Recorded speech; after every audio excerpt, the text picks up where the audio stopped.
Hello everyone. Welcome to MRN Classes Junior. So today we are going to start our chapter number 1 of class 10th chemistry, chemical reaction and equation. Make sure to subscribe our channel for more such informative videos. Okay, so let's get started. So the definition of chemical reaction is a chemical reaction is a process in which one or more substances or reactants are converted into new substances or products with different chemical and physical properties. That means जो substances होते हैं वो react करते हैं to form product. यानी कि chemical reaction एक ऐसी process है जहाँ पे जो substance react करेंगे उन्हें हम कहते हैं reactant और जो उसके बाद formation होगा chemical reaction के बाद जो formation होता है उसको हम कहते हैं products. ठीक है, तो basically यहाँ पे होता क्या है, एटम्स रीअरेंज करते हैं टू फॉर्म न्यू सब्सटेंसेस. यहाँ पे ओल्ड बॉन्ड्स जो होते हैं वो ब्रेक होते हैं to form new bonds. And third and the most important point is total mass stays the same. That means आपने क्लास 9th में पढ़ा था law of conservation of mass, जो कि ये कहता है total mass of reactant is always equals to total mass of product. ठीक है, तो जैसे कि हम एग्जाम्पल में देख सकते हैं, जैसे यहाँ पे हाइड्रोजन है, ऑक्सीजन है, तो इस जो यहाँ से वाटर का फॉर्मेशन होगा, इन दोनों हाइड्रोजन और प्लस ऑक्सीजन का मास वाटर के मास के इक्वल होगा. ओके, इसे एक एग्जाम्पल से भी समझ लेते हैं केमिकल रिएक्शन क्या होती है. Like let's take an example of rusting of iron. तो अगर आप एक आयरन का पीस लेते हैं, उसे ओपन एयर में रखते हैं, तो कुछ टाइम बाद आपने देखा होगा उसके ऊपर एक रेडिश ब्राउन कलर की लेयर आ जाती है जिसे हम रस्ट कहते हैं और हिंदी में इसे जंक कहते हैं.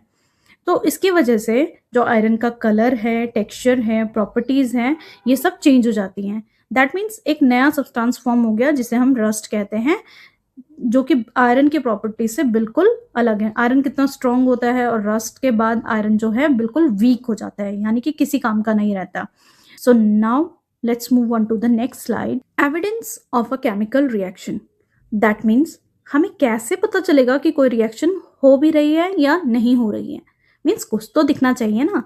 जैसे आपको कोल्ड होता है तो आपको कुछ सिम्टम्स तो नज़र आते हैं, तभी तो आपको पता चलता है कि आपको कोल्ड हो रहा है. यानी कि आपको नाक बहने लगती है, कफ होने लगता है, हेडेक होने लगता है, तो ये सारे सिम्टम्स से हमें पता चलता है कि हमें कोल्ड हो गया है. ठीक है, इसी तरह से कुछ एविडेंसेस हैं जो हमें ये बताते हैं कि केमिकल रिएक्शन हो रही है. So there are evidences that tells chemical reaction is taking place. First one is colour change. यानी कि जैसे आप इमेज में देख सकते हैं, जो रेड कलर है, जैसा कि आप इमेज में देख सकते हैं, यहाँ पे आयरन जो है अपनी पहले ग्रे कलर में था और रस्ट होने के बाद ये किस में चेंज हो गया, रेडिश ब्राउन कलर में चेंज हो गया. ठीक है, टेम्परेचर चेंज. यानी कि जब हम किसी फ्यूल को बर्न करते हैं तो वो हमें हीट प्रोड्यूस करता है. ठीक है, की हेल्प से हमें पता चलता है कि यहाँ पे क्या हो रहा है, टेम्परेचर चेंज हुआ है. Next is gas production. यानी कि जब हम विनेगर और बेकिंग सोडा को मिक्स करते हैं तो यहाँ से कार्बन डाइऑक्साइड गैस क्या होती है, फॉर्म में होती है. ठीक है, जिसकी वजह से ये पता चलता है कि कोई भी रिएक्शन हो रही है. Then formation of precipitate. अब प्रेसिपिटेट क्या होता है, प्रेसिपिटेट को अगर मैं डिफाइन करूं तो an insoluble solid that forms when two solution react. यानी कि एक ऐसा सॉलिड बनता है, इनसॉल्युबल सॉलिड, जब दो लिक्विड्स आपस में रिएक्ट करते हैं तो एक इनसॉल्युबल सॉलिड फॉर्म होता है. Now the next is light और साउंड प्रोड्यूस्ड. जब हम फायर क्रैकर्स जलाते हैं तो वो लाइट और साउंड के साथ बर्न होते हैं. ठीक है, यानी कि जब आप पटाखे जलाते हैं दिवाली पे तो उससे लाइट और साउंड प्रोड्यूस होता है ना, तो ये भी हमें क्या बताता है कि केमिकल रिएक्शन हुई है. यानी कि उसके अंदर जो बारूद प्रेजेंट होता है उसकी वजह से ही तो क्रैकर्स जो है वो साउंड प्रोड्यूस करते हैं, लाइट प्रोड्यूस करते हैं. ठीक है ना, आई होप आपको ये समझ आया होगा. दैट मीन्स ये हमें ये बताता है कुछ indicators, there are some indicators that tells us a chemical reaction has occurred. यानी कि ये कुछ इंडिकेटर्स हैं जो हमें ये बता रहे हैं कि केमिकल रिएक्शन हो रही है. तो ज़रूरी नहीं है कि एक ही रिएक्शन में ये सारे चेंजेस नज़र आए आपको. किसी रिएक्शन में 1 से 2 चेंजेस नज़र आ सकते हैं आपको. किसी रिएक्शन में कलर चेंज, तो टेम्परेचर चेंज दिखाई दे सकता है. ऐसा नहीं है कि एक ही रिएक्शन के अंदर आपको ये सारे चेंजेस नज़र आएंगे. Okay, clear. Our next topic is an activity of magnesium ribbon. ये एग्जाम पॉइंट ऑफ व्यू से बहुत ज़्यादा इंपॉर्टेंट होती है. So aim of this activity is to observe the chemical reaction when magnesium ribbon burns in air. आपने materials required, यानी कि आपको यहाँ पे एक मैग्नीशियम रिबन चाहिए. ठीक है, बंसन बर्नर चाहिए, सैंड पेपर चाहिए, टॉन्ग्स चाहिए. अब देखिए, जो मैग्नीशियम होता है वो बहुत ज़्यादा हाईली रिएक्टिव मेटल है, तो वो अपने आसपास की जो ऑक्सीजन होती है उसके साथ में रिएक्ट करके एक मैग्नीशियम ऑक्साइड की लेयर बना देता है अपने ऊपर, तो जिसकी वजह से ये अच्छे से नहीं जल पाता है। तो इसको जलाने के लिए हमें सैंड पेपर की हेल्प से, जो शायद रेगमार्क इसको बोलते हैं हिंदी में, तो इसकी हेल्प से हमें इससे पहले रब करना होता है कि ताकि वो जो मैग्नीशियम ऑक्साइड की लेयर है वो बाहर निकल जाए, so that it will burn more efficiently. Then अब बंसन बर्नर के पास आप जब मैग्नीशियम रिबन को लेके आते हैं सैंड पेपर से रब करने के बाद, ठीक है, तो ये बहुत वाइट डेजलिंग लाइट के साथ बर्न आउट होता है, ठीक है।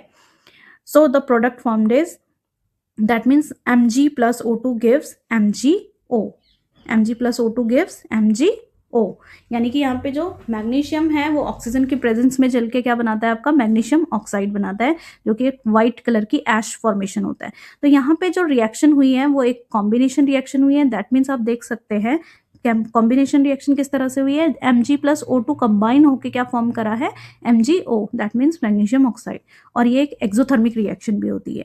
एक्सोथर्मिक रिएक्शन का मतलब होता है ऐसी रिएक्शन जिसमें हीट प्रोड्यूस होता है, ठीक है, हीट प्रोड्यूस होता है, ऐसी रिएक्शन को हम क्या बोलते हैं, एक्सोथर्मिक रिएक्शन। सो अच्छा, इस एक्टिविटी में कुछ इंपॉर्टेंट पॉइंट्स भी हैं, like magnesium is a highly reactive metal, ये भी एग्जाम पॉइंट ऑफ व्यू से बहुत इंपॉर्टेंट है। टाइप्स ऑफ रिएक्शन आपसे पूछा जा सकता है कि यहाँ पे कौन सी रिएक्शन हो रही है, तो आप बता सकते हैं combination reaction and exothermic reaction.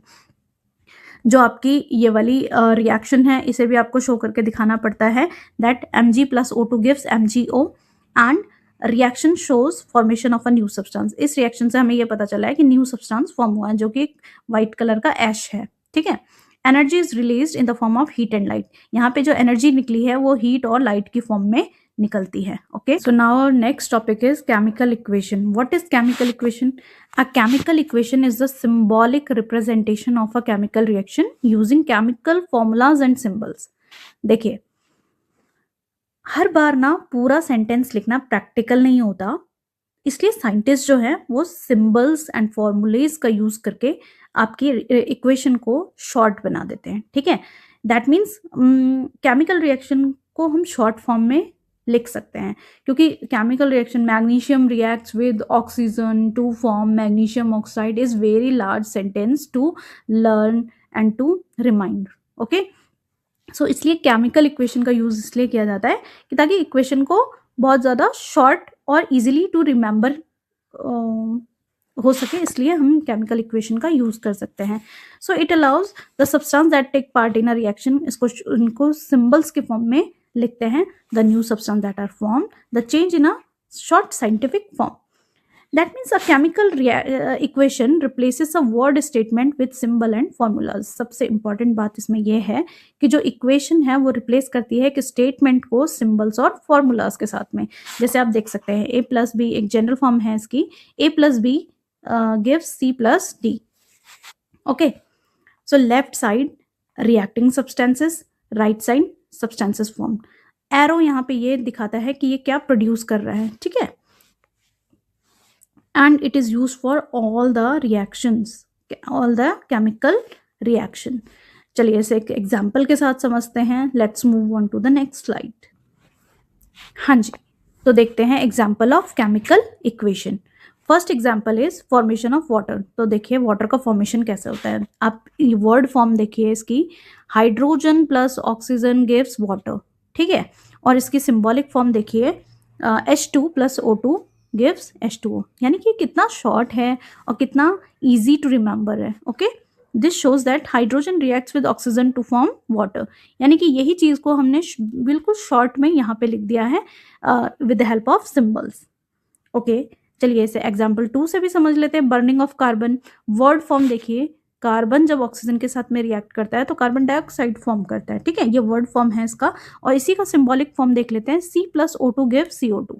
देखिए ये कितना इजी टू रिमेंबर है, C plus O2 give CO2, यानी कि ये क्या रिप्रेजेंट कर रहा है कि कार्बन रिएक्ट्स हुआ है ऑक्सीजन के साथ में, क्या फॉर्म कर रहा है, कार्बन डाइऑक्साइड फॉर्म करता है, ठीक है। Till then like share and subscribe our channel for more such videos. अगर आपको पसंद आया है तो ज़रूर लाइक करिएगा, और अगर नहीं पसंद आया है तो मुझे कमेंट सेक्शन में बताइए मुझे क्या इम्प्रूवमेंट करना चाहिए।